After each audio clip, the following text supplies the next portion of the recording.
আসসালামু আলাইকুম, আশা করি সবাই ভালো আছেন। আজকে আমরা এমএস ওয়ার্ডের একটি গুরুত্বপূর্ণ কাজ দেখব, যেটাকে বলা হয় মেল মার্জ বা মেইলিং অপশন থেকে যে কাজটি করে। এবং এই কাজটি খুবই গুরুত্বপূর্ণ, কেননা এই কাজটি শেখার মাধ্যমে আপনি অনেক বড় কাজকে খুব সহজে সিম্পলি ভাবে করতে পারবেন। তো বিষয়টি কিরকম, আমি আগে প্রথমে আপনাদের সামনে খোলাসা করি। ধরুন আমার এই সামনে একটি ছোট একটা নোটিশ আছে। এখানে আমি একটা নোটিশ লিখছি এবং সেই নোটিশটি আমার প্রায় 50 থেকে 60 জন ব্যক্তিকে পাঠাতে হবে। এই একটা নোটিশ সেম ভাবে এখানে ধরেন নাম হবে, পিতার নাম হবে, ঠিকানা, খেলাপির পরিমাণ। আমি একটি ঋণ ঋণ গ্রহীতাদের একটা তালিকা আছে, সেই তালিকার প্রতিজনের কত টাকা খেলাপি হয়েছে এবং তাদের ডিটেলস গুলো দিয়ে প্রতিজনের নামে একটি একটি করে চিঠি প্রদান করব। তো এই কাজটি আমি যদি 100 জনকে প্রদান করি বা 100-200 জনকে প্রদান করি, 200 জনের নামে এভাবে আমাকে 200টা চিঠি লিখতে হবে বা টাইপ করতে হবে। আপনাদের শর্টকাটে আজকে আমি এমন একটা বিষয় দেখাবো যার মাধ্যমে আপনি জাস্ট এক ক্লিকের মাধ্যমে সিম্পলি ভাবে 50 জন, 100 জন বা 200 জন বা যতজনই হোক না কেন, তাদের একটি তালিকার মাধ্যমে খুব শর্টলি তাদের নামে একটি একটি করে নোটিশ রেডি করতে পারবেন। তো আমার কাছে একটি আপনার তালিকা রেডি করা আছে। এখানে দেখেন তালিকা রেডি করা আছে, সেখানে আমার তালিকার মধ্যে গ্রহীতাদের নাম, পিতা স্বামীর নাম, ঠিকানা, খেলাপির পরিমাণ বা অন্য কিছু ইনফরমেশন আছে। এখানে আমার এখানে 19 জনের একটি তালিকা আছে। তো আমি আপনাদের আজকে এই 19 জনকে এক ক্লিকে কিভাবে আপনারা এই 19 জনকে একসাথে আপনারা চিঠি প্রদান করবেন বা নোটিশটা প্রদান করবেন সেটা আপনাদের দেখাবো। ঠিক সেম ভাবে 19 এর জায়গায় যদি আপনাদের 100, 200, 500 জনেরও তালিকা থেকে থাকে, এক ক্লিকে সেম ঠিক ভাবে করে ফেলতে পারবেন আপনারা। তো আমি তালিকা থেকে আপাতত বের হয়ে যাচ্ছি, আমি নোটিশটাই চলে আসলাম। নোটিশে আসার পরে আপনারা ধাপে ধাপে দেখেন, আপনারা এই উপরে যে মেনু বারটি আছে, মেনু বারের একদম মাঝ বরাবরের দিকে একটি অপশন আছে মেইলিং। আপনাদের প্রথমত যে কাজটা করতে হবে, নোটিশটা আপনি রেডি করে আপনি মেইলিং অপশনে চলে আসতে হবে। মেইলিং অপশনে আসার পরে আর তালিকাটা যেহেতু আপনার রেডি আছেই অন্য একটা ফোল্ডারে, আপনাকে প্রথমে ক্লিক করতে হবে হচ্ছে এখানকার স্টার্ট মেল মার্জ অপশনের সিলেক্ট রিসিপিয়েন্ট অপশনে। সিলেক্ট রিসিপিয়েন্ট অপশনে ক্লিক করে এখানে দেখেন দ্বিতীয় যে অপশনটি আছে use an existing list. New list হইলে অর্থাৎ এখানে যদি আপনি টাইপ করে দিতে চান, তো আমি যেহেতু টাইপ করা আছে, আমার একটি তালিকা রেডি করা আছে, সেহেতু আমি এই অপশনটা ইউজ করব, ইউজ অ্যান এক্সিস্টিং লিস্ট। এখানে ক্লিক করে আমার টাইপ করা কোন তালিকাটা কোথায় করা আছে সেটাকে খুঁজে বের করতে হবে। ডেস্কটপে এই তালিকা লেখা আছে, এই ফোল্ডারটা হচ্ছে আমার সেই তালিকাটা যাদেরকে আমি নোটিশ পাঠাতে যাচ্ছি। তো এখান থেকে ওপেন দিব। ওপেন দেওয়ার পরে আমার এই দেখেন এই পাশের অপশন যেগুলো ডিসেবল ছিল সেগুলো কয়েকটি অপশন এনেবল হয়েছে। এরপর আমার দ্বিতীয় যে কাজটি সেটি হচ্ছে এবার আমার নাম, পিতার নাম, ঠিকানা, খেলাপির পরিমাণ, এই অপশনগুলো এখানে ইনক্লুড করে দিতে হবে। কিভাবে?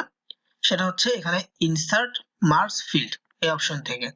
আর যদি আরেকটি বিষয় আপনাদের বলে রাখি, যেমন এখানে আরেকটা বিষয়, এর আগে এডিট রেসিপিয়েন্ট, আপনার তালিকার মধ্যে যদি আপনি কাউকে বাদ দিতে চান সেক্ষেত্রে এখান থেকে বাদ দিতে পারবেন। এডিট রেসিপিয়েন্ট লিস্টে এসে এখানে আপনি কাকে কাকে নোটিশগুলো পাঠাবেন সেগুলো এখানে টিক মার্ক দেওয়া, সবগুলো আপনি যদি কাউকে পাঠাতে না চান সেক্ষেত্রে টিক মার্কটা তুলে দিতে হবে। যেমন আমার এই লাস্টের লাইনটা হচ্ছে মোটের লাইন, অ্যামাউন্টটা টোটাল কত সেজন্য আমি এই টিক মার্কটা এটা তুলে দিলাম, বাকি 19 জনকে আমি দিব। তো এখান থেকে ওকে করলাম। এরপরে সেকেন্ড যে কাজটা আপনাদের বলতেছিলাম সেটা হচ্ছে ইনসার্ট মার্কস ফিল্ডে এখানে আসতে হবে। আপনার আসার পরে আপনার কি কি অপশন, কি কি তথ্যগুলো আপনি এখানে দিবেন সেটা এখান থেকে দিতে হবে। আমার যেমন ক্রমিক নাম্বারের দরকার নেই, আমার দরকার হচ্ছে প্রথমে এখানে নামের, এখানে ঋণ গ্রহীতার নামের যে ছকটা, এই ছকের ইনফরমেশন গুলো এখানে দিলাম। এরপর পিতার নামের এখানে কার্সরটা রেখে ঠিক সেম ভাবে এখানে পিতা স্বামীর নামের এই ঘরটা দিলাম। ঠিকানার এখানে আসলাম, ঠিক সেম ভাবে পরের ঠিকানা এবং খেলাপির পরিমাণের এখানে এসে এই যে খেলাপি ঋণের টাকার পরিমাণ, এই চারটা অপশন আমি এখানে দিয়ে দিলাম। আমার কাছে আর কোনো ইনফরমেশন আর পাতার দরকার নেই, এই চারটি অপশন হলে হবে। এরপরে আরেকটি যে কাজটি লাস্টে এসে, এই কাজটা হচ্ছে এটা কমপ্লিট হওয়ার পরে আপনাকে চলে যেতে হবে একদম লাস্টে। এখানে দেখেন টোটাল 19 জন এখানে শো করতেছে। তো একদম লাস্টের এখানে আসার পর এখানে দেখবেন ফিনিশ এন্ড মার্জ অপশন আছে এখানে। তো ফিনিশ এন্ড মার্জে ক্লিক করলে এখানে তিনটি অপশন, একটা হচ্ছে এডিট ইন্ডিভিজুয়াল ডকুমেন্ট, আর একটা হচ্ছে প্রিন্ট ডকুমেন্টস, একটা সেন্ড ইমেল মেসেজ। যদি আপনি মেসেজের মাধ্যমে চিঠিটা দিতে চান তাহলে এই অপশনটা ইউজ করতে হবে। যদি প্রিন্ট করে ফেলতে চান সরাসরি তাহলে এইটা, আর যদি আপনি এডিট করে অর্থাৎ চিঠিগুলো রেডি করে পরে প্রিন্ট করবেন বা কি করবেন পরে কাজ করতে চাইলে এইটা। তো আমি এইটার মাধ্যমে আপনাদের এখন দেখাই। এডিট ইন্ডিভিজুয়াল ডকুমেন্টটা যদি আমি ক্লিক করি, তারপর এখানে আমি যেহেতু সবার জন্য নিব অল, ওকে করলাম। ওকে করলে এবার দেখেন আমার তালিকার যে মানুষগুলো ছিল, আমি তালিকাটা একটু ওপেন করি। তালিকা এই যে শাহিদা আক্তার, মোসাম্মদ সেলিনা, দ্বিতীয়টা, প্রথমটা শাহিদা আক্তার, মোহাম্মদ হেলাল, মোসাম্মদ সেলিনা, মোহাম্মদ শাহিদ।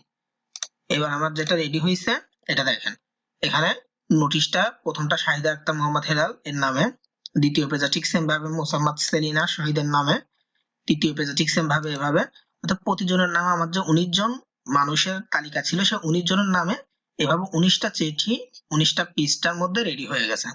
আপনারা এইভাবে খুব শর্টলি খুব সুন্দরভাবে আপনারা এইভাবে যতজন মানুষই হোক না কেন তাদের জাস্ট একটা তালিকা থাকলে হবে, সেই তালিকার মাধ্যমে আপনারা সেই সবাইকে একসাথে একটা নির্দিষ্ট চিঠির মাধ্যমে আলাদা আলাদা ভাবে ইস্যু করতে গেলে এইভাবে শর্টলি করে ফেলতে পারবেন, জাস্ট হচ্ছে মেইলিং এই অপশনটা মেল মার্জ থেকে। তো আজকের ভিডিওটা এতটুকুই ছিল, আশা করি এই ভিডিওটি আপনাদের উপকারে আসবে, কাজে লাগবে। যদি ভালো লাগে অবশ্যই ভিডিওতে একটা লাইক দিবেন এবং আপনাদের মতামত কমেন্ট করে জানাবেন, আর চ্যানেলে সাবস্ক্রাইব করতে ভুলবেন না। আল্লাহ হাফেজ আজকের মতো।